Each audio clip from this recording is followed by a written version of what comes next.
Bonjour à tous les amis, aujourd'hui on se retrouve pour une toute nouvelle vidéo sur ma chaîne YouTube. On est parti pour débriefer la demi-finale de Coupe Arabe 2021 opposant l'Algérie au Qatar.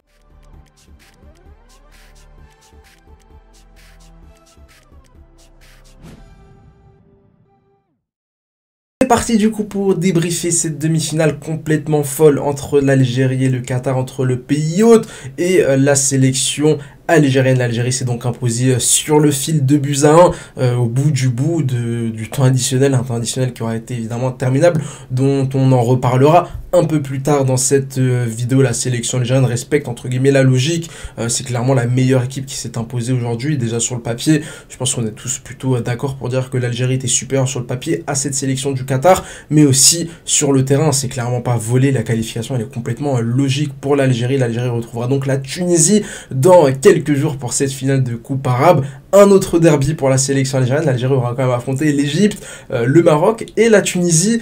Compétition assez mouvementée à ce niveau-là. Mais écoutez, en tant que supporter, on est évidemment hyper content de voir ce genre de parcours.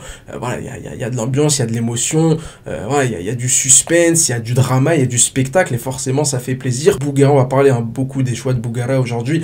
C'est choix évidemment avant le match, mais surtout pendant le match qui ont été selon moi complètement catastrophiques. On va parler d'abord des 11 joueurs qu'il a décidé d'aligner ce soir avec une équipe, bon, globalement pas très surprenante, même s'il y avait deux choix qui personnellement m'ont un peu interrogé. La présence de Draoui au milieu de terrain, la présence aussi de Ben Lamri en défense centrale.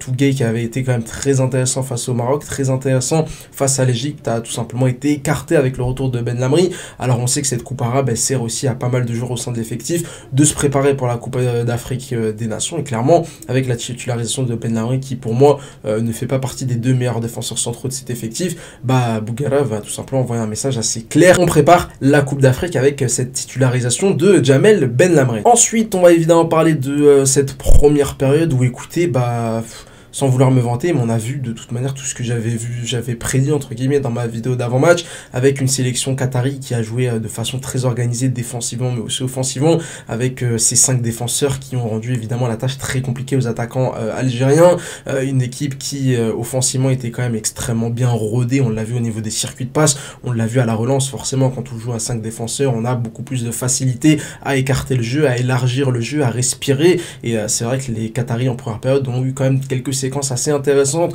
On les a vus attaquer sur le côté droit, on les a vus attaquer sur le côté gauche.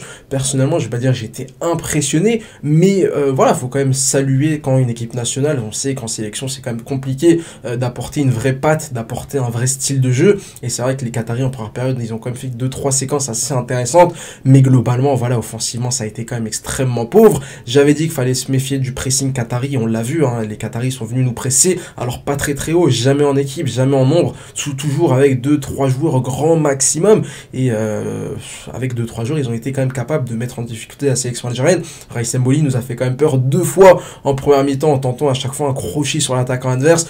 Heureusement que c'est passé lors de ces deux tentatives, mais c'est vrai qu'on a eu clairement très chaud. Donc on a vu une équipe qatari clairement bien regroupée en défense qui attendait le contre, capable de bien relancer et d'apporter une certaine variété dans ses attaques, capable aussi de presser, mais globalement la sélection algérienne a quand même maîtrisé cette première période avec quelques opportunités. C'était pas vraiment des occasions, mais il y a eu des opportunités en première période. Globalement une première mi-temps qui n'a pas servi à grand chose parce qu'on n'a pas appris, on n'a rien appris en fait. On savait les forces et les faiblesses des deux sélections, et c'est vrai que cette première période elle n'a pas servi à grand chose. Derrière en deuxième mi-temps la sélection algérienne revient très bien. Je pense que Bougara, voilà, il a dit 2-3 mots dans le vestiaire qui ont clairement eu un certain impact, et c'est là où l'Algérie va réussir à se procurer ses meilleures occasions, avec évidemment cette ouverture de score de Ben Lamri. Voilà, Ben Yedder qui frappe en première intention, et c'est Ben Lamri qui va la toucher de la tête légèrement. Alors est-ce que ça a un réel impact sur la trajectoire de la balle ou quoi qu'il arrive, le but lui est évidemment logiquement accordé. Et puis là, voilà, la sélection algérienne a 15 minutes où il domine les Qataris, 15 minutes où le Qatar ne respire pas, 15 minutes où le Qatar n'a pas la moindre occasion, même 60 minutes globalement où le Qatar n'a pas la moindre grosse occasion, une vraie action construite, etc. Majid Bougara, il va faire un choix, je trouve, complètement lunaire, c'est-à-dire qu'il reste 25-30 minutes de jeu sans le temps additionnel, et Bougara va tout simplement décider de sortir Bounedjah qui a pris un coup, qui est du coup blessé, et de faire rentrer Mehdi Taarabt. C'est quand même un choix qui, sur le moment, personnellement, je vais pas dire choqué, mais il m'a extrêmement déçu. Je n'ai pas compris ce choix de dire On mène un 0, il reste 30 minutes, rendez-vous compte, 30 minutes. On mène un 0, il reste 30 minutes, on va complètement fermer le jeu, on va décider de subir, de conserver ce score de 1-0, tant pis si on marque pas plus de buts, on va repartir de ce stade, de ce match avec ce score de 1-0 pour aller en finale. Mais comment tu peux partir avec cette intention-là quand il reste autant de temps? Quand il reste 5, 10, allez, 15 minutes, je peux comprendre, mais là il est resté 25 minutes, 30 minutes sans le temps additionnel. C'est un choix complètement incompréhensible de Majid Bouguerra. Derrière, après les changements, on a 10 minutes où la sélection algérienne va être complètement sous l'eau, 10 minutes où la sélection algérienne va être sous les coups clairement des Qataris avec des centres qui vont venir de nulle part, de partout, et évidemment Raïs Mboli qui va faire une énorme parade pour maintenir la sélection algérienne devant dans cette rencontre. Et puis derrière on a quand même du mieux, l'entrée de Soudani qui n'a pas été fantastique, mais qui coïncide aussi avec une période où la sélection algérienne a un peu remis le pied sur le ballon. Yassine Brahimi et Belaïli qui ont été quand même capables de remettre le pied sur le ballon, et puis vient tout simplement le sketch arbitral de ce match là. 9 minutes de temps additionnel. Alors honnêtement, les 9 minutes, ils ont choqué le banc algérien. On l'a vu au moment où il l'annonce, le banc algérien est complètement choqué par ces 9 minutes. Moi, j'ai été surpris, mais pas non plus choqué. Voilà, je m'attendais plus à 5-6 minutes, mais c'était logique qu'il allait y avoir énormément de temps additionnel, tant les Algériens, ils ont arrêté de jouer justement dans la dernière demi-heure, ils ont beaucoup trop simulé, et puis voilà, le sketch qui commence avec évidemment d'avoir cette égalisation. On va voir la VAR, on va pas voir la VAR. D'ailleurs, encore une fois, coup de grâce pour Bouguerra, c'est-à-dire que Bouguerra refuse de jouer, renie le football, fait un énorme doigt d'honneur au football. Et qui est-ce qui va perdre le duel aérien? C'est le joueur qui est entré, c'est Mehdi Taarabt qui va perdre ce duel aérien. C'est quand même un énorme sketch, hein. Clairement, cette décision tactique de Bouguerra, elle aura été catastrophique de A à Z, de la 60e minute de jeu où il décide de complètement tourner le dos au football en faisant entrer Taarabt à la dernière minute où il va tout simplement voir le Qatar égaliser en grande partie à cause de Taarabt qui vient perdre ce duel aérien. Et puis évidemment après il y a un énorme sketch, on va voir la VAR, ça s'embrouille, etc., etc. Est-ce qu'il y a faute sur Ben Lamri ou pas? Moi je pense qu'il y a contact. Maintenant, est-ce qu'on peut siffler, est-ce qu'on peut refuser un but pour ça? Je sais pas. Derrière on joue 7-8 minutes de plus. Brahimi qui au moment où ça s'échauffe, au moment où il y a la VAR, etc., il vient, il recadre tout le monde, il va dire non les gars, on va gagner ce match là, peu importe les bâtons qu'on nous met dans les roues, on va gagner ce match là. Alors il a pas dit ça exactement, mais on le voit bien qu'il va tout simplement motiver, remotiver ses troupes, et c'est lui qui va aller chercher le penalty. Derrière, Youssef Belaïli va le marquer en 2 temps avec une célébration extrêmement drôle envers l'arbitre, hein. Forcément il en avait clairement gros sur la patate lui aussi. Derrière on a l'arbitre qui laisse encore du temps, c'est incroyable, on est à 18 minutes de temps additionnel au final. 18 minutes, je n'ai jamais vu ça à ce niveau-là de compétition. 18 minutes de temps additionnel, il n'y a strictement rien qui ne justifie qu'on ait joué autant de temps. Et c'est vrai que bon, on va rentrer dans les petites théories du complot. Est-ce que finalement, du côté de la FIFA, on ne s'est pas dit que le Qatar vient de marquer, vient d'égaliser, voilà, bravo, ils ont marqué, ils ont égalisé dans les règles de l'art. Leur but, écoutez, il n'y a pas grand-chose à dire, même si on pourrait peut-être voilà, critiquer le fait qu'on ait eu beaucoup trop de temps additionnel. Peut-être que du côté du Qatar, de la FIFA, on s'est dit, bah regardez, le Qatar n'a jamais été aussi proche de gagner ce match-là qu'au moment où ils égalisent en fait. Ils auraient parfaitement pu bien mettre un but dans les quelques secondes après cette égalisation, et là je suis convaincu que l'arbitre aurait très rapidement sifflé la fin du match. Ça a été un énorme sketch de leur permettre d'avoir encore 1 ou 2 minutes après le but, le penalty de Belaïli. Mais voilà, qualification du coup de la sélection algérienne. On est revenu quand même sur un match extrêmement dense où il ne se sera pas passé tant de choses que ça, mais c'est vrai que moi j'ai été hyper déçu de la réaction de Bouguerra. Je comprends vraiment pas, honnêtement. Moi au moment où il y a l'égalisation, la première personne à qui j'en veux, c'est pas Taarabt qui perd son duel aérien, c'est Bouguerra qui a tout simplement décidé de refuser de jouer. C'est quand même une décision qui est complètement incompréhensible, et ça on l'a vu face à l'Égypte quand tu mènes 1-0, on l'a vu face au Maroc quand tu mènes par 2 fois.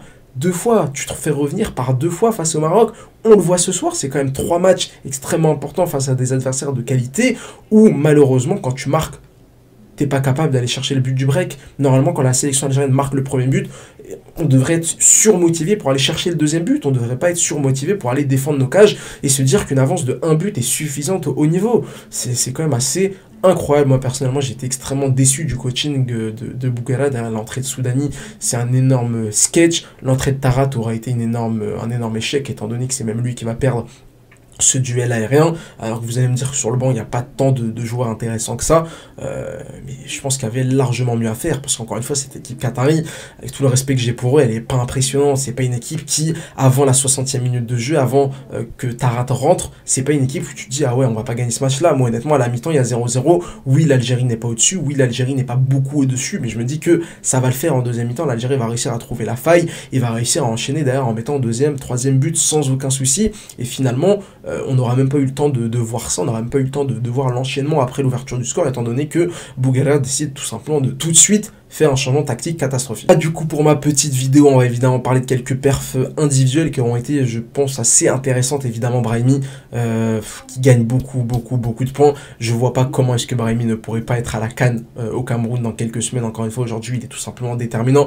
Youssef Belaïli, le magicien, Youssef Belaïli, l'artiste, Youssef Belaïli, la superstar, qui va faire 3-4 petits points dans le match. Enfin, franchement, c'est un régal d'avoir ce genre de joueur-là qui joue déjà au football. Mais alors, de se dire que tu supportes une équipe où joue Youssef Belaïli, c'est encore plus fantastique. Un Bagdad Bounedjah un peu moins en réussite, on espère évidemment qu'il sera un peu mieux physiquement samedi. Un Meziani qui, je trouve, a été quand même très intéressant. C'est clairement son meilleur match depuis le début du tournoi, un match très intéressant pour Meziani sur le côté droit. Globalement, la sélection algérienne aura quand même largement maîtrisé cette rencontre jusqu'au moment où Bougherra aura décidé du coup de tourner un peu le dos au football avec ce changement assez particulier. Voilà du coup pour mon petit débrief.